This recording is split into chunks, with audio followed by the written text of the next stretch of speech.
Sir, আপনার কাছে আমরা জানতে চাইব, আজকে নবনির্বাচিত বিধায়ক ধর্মনগরের জেলা হাসপাতাল পরিদর্শন করলেন। আমাদের কাছে কিছু অভিযোগ আছে, যেটা নাকি এই ত্রিপুরা রাজ্যের কোথাও কোনো হাসপাতালের প্রিমিসেসের ভিতরে কোনো পাবলিক দোকান নেই, এক্সেপশনাল ধর্মনগরে। এই বিষয়টা নিয়ে আপনি কী বলবেন? এই বিষয়টা নিয়ে আমি কথা বলেছি, ঊর্ধ্বতন কর্তৃপক্ষের সঙ্গে কথা বলেছি। এই ইদানিং আমি ওদেরকে একটা নোটিশও সার্ভ করে দিয়েছি যে ইমিডিয়েটলি যেমন দোকান বন্ধ করে তারা বাইরে বাইরে চলে যায়। দেখা যায় এখন বিগত 8 বছর যাবৎ ওরা দোকান করছে এবং সরকারি ইলেকট্রিক জ্বালাচ্ছে। এই বিষয়ে আপনার অবগত রয়েছে কিনা? ইলেকট্রিক তো সরকারি ইলেকট্রিক ব্যবহার করার কথা না, এগুলো আমি খুঁজিয়ে দেখবো কীভাবে ব্যবহার করছে ওরা। দেখা যাক। তো ওদেরকে আমি ইমিডিয়েটলি এখান থেকে সরে যেতে বলেছি। কয়েকটা দিন সময় দিয়েছি, যদি ওই সময় না হয় তাহলে আমরা প্রশাসনের দ্বারস্থ হব, ওনাদের সঙ্গে কথা বলে কীভাবে এখান থেকে সরানো যায় আমরা চেষ্টা করব। মাননীয় এমএলএ সাহেব আছেন এখন আমাদের সঙ্গে, উনি নিশ্চয়ই আমাদের সহযোগিতা করবেন আমি আশা করি। আপনার প্রিমিসেসের বাইরে যে কোয়ার্টার কমপ্লেক্স রয়েছে, ওখানে পাবলিক গাড়ি পার্কিং হয় এবং এখানে গ্যারেজ করা হয়েছে, আপনার বিষয়ে এটা রয়েছে কিনা? পাবলিক গাড়ি তো আছেই, সে নিয়ে আমি অনেক কথা বলেছি, চিঠিও আছে আমাদের কাছে। পাবলিক গাড়ি আছে, এগুলিও আমাদের অসুবিধার কারণ হয়ে যায়। যখন কোনো ফায়ার সার্ভিসে ইমার্জেন্সি পেশেন্ট নিয়ে আসে কিংবা আমাদের অ্যাম্বুলেন্স যখন পেশেন্ট নিয়ে যায়, তখন খুবই অসুবিধায় পড়তে হয়। তার জন্য আমি সবাইকে বলে দিয়েছি যে এখানে গাড়ি রাখা চলবে না। সেই ব্যাপারে আরও বিস্তারিত কথা বলতে হবে, আমাদের প্রশাসনের সঙ্গে কথা বলবো। স্যার এখনো এসছেন, স্যারের সঙ্গে কথা বলবো, বলে কীভাবে এটাকে সুরাহা করা যায় সমস্যাটা, এটাকে নিশ্চয়ই আমরা চেষ্টা করি। এই জেলা হাসপাতালে 7টা জেনারেটর রয়েছে, সবগুলো বিকল। অপারেশনের সময় জেনারেটর চালু থাকে না। এই বিষয়ে আপনার অবগত? এটা ঠিক না। 7টা জেনারেটর যেটা বলতে, আমাদের জেনারেটর যতটুকু প্রয়োজন আছে, কিন্তু যে কটা জেনারেটর আছে এগুলো দিয়ে সব মেশিন সম্ভব হয় না ব্যাকআপ দেওয়া, কারণ এত বড় বড় মেশিন আছে আমাদের, সেগুলোকে এই জেনারেটর দিয়ে সম্ভব হয় না। তো আপনি যেটা বলেন 7টা না, আমাদের এখানে 6টার মতো মেশিন, দুটো আমরা নষ্ট, এগুলি কন্ডেম।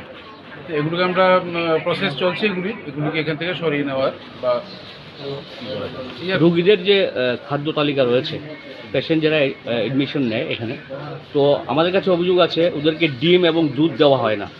এটা আপনার নলেজে রয়েছে কিনা? আমি এটা জানি না, কিন্তু আমি জানি দেওয়া হয়, এটুকু জানতাম। যদি না দেওয়া হয়, আমার কাছে কোনো রিপোর্ট আসেনি এখন পর্যন্ত। এবং প্রতি মাসে ক্লিনিং হচ্ছে বেডশিট এবং ব্ল্যাঙ্কেট, কিন্তু কোনো রুগীকে বেডশিট দেওয়া হয় না, ব্ল্যাঙ্কেট দেওয়া হয় না। এখনও আপনারা যে পরিদর্শন করেছেন, এখনও কিন্তু বেডশিট নেই কোনো রুগীর কাছে, ব্ল্যাঙ্কেট নেই। এখন আমরা স্টোরে আপনারা গিয়েছিলেন, তো দেখেছেন প্রচুর পরিমাণ বেডশিট আমার কাছে আছে পর্যাপ্ত। আমার মনে হয় 2 বছরও চলতে পারে, এত পরিমাণ বেডশিট আমরা পেয়েছি। তো আমি মনে করি না যে বেডশিটের অভাব আছে। এখন কেন নিয়ে যাচ্ছে না, পেশেন্টরা পাচ্ছে না, সেটা আমরা নিশ্চয়ই দেখব। দুজন চক্ষু বিশেষজ্ঞ ডাক্তার রয়েছেন এখানে, কিন্তু জেলা হাসপাতালে চোখের অপারেশন হয় না। অপারেশন আমাদের দেখলেনি, পেশেন্ট দেখলেনি, আগে আমরা স্যার বলেছেন অপারেশন হয় আমাদের সপ্তাহে একদিন মঙ্গলবার আর একদিন শুক্রবার, 2 দিন আমাদের এখানে রেগুলার বেসিসে চোখের অপারেশন হচ্ছে। একজন রুগী যখন ধর্মনগর জেলা হাসপাতালে অ্যাডমিশন নেয়, তার মাথা পিছু সরকারি বরাদ্দ কত? এটা তো এখন এই মুহূর্তে আমি আপনাকে বলতে পারবো, সেটা আমাদের উপর লেভেল থেকে জানতে হবে আগে। স্যার, আরেকটা জিনিস, যে আপনাদের এখানে যে বর্জ্য পদার্থ প্রসেসিং প্ল্যান্ট রয়েছে, বিগত 4 বছর ধরে এটা বিকল হয়ে পড়ে আছে। যখন বানানো হয়েছে যেরকম ছিল সেরকমই রয়েছে, কিন্তু ভগ্ন দশায় পরিণত হচ্ছে, কোটি কোটি টাকা সরকার খরচ করে। এটার ব্যাপারে কী বলবেন আপনি? বর্জ্য পদার্থ যেগুলি, এর ব্যাপারে এগুলি তো আমাদের যখন থেকে এটা শুরু হয়েছে, যখন মেশিনটা ছিল তখনই ইনস্টল ছিল না এটা, কারণ তখন একটু সমস্যা ছিল, ইলেকট্রিসিটির একটু প্রবলেম ছিল। তার জন্য পর্যায়ক্রমে আমরা অনেকগুলি চিঠি আমরা দিয়েছি ইলেকট্রিসিটি ডিপার্টমেন্টকে, কিন্তু এখন পর্যন্ত কোনো রেসপন্স পাইনি। কোন কোম্পানির থেকে বানানো হয়েছে বা ফান্ডটা কোথা থেকে এসেছিলো? এগুলো আমাদের এখান থেকে না, এগুলো আগরতলা থেকে ওরা এসে ইস্যু করে দিয়েছে। আমাদের কোনো ব্যাপার নেই এখানে, এটা আমাদের স্টুডেন্ট ইয়ে না, আগরতলা থেকে ওরা লোক পাঠিয়ে ইস্যু করে গেছে।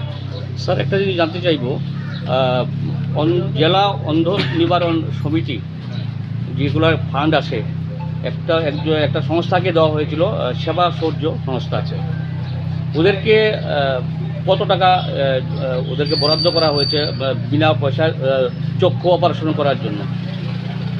অপারেশন বিনা পয়সায় হয় এখানে, এখানে কোনো পয়সা লাগে না। এবং শুধু অপারেশন না, অপারেশনের পরবর্তী সময় যে চশমা আমরা ফ্রি অফ কস্ট দিচ্ছি। একজ্যাক্ট অ্যামাউন্ট এখন বলা সম্ভব না। এগুলি ফ্রি পাচ্ছে, যদি আমাদের কোনো সন্দেহ নেই।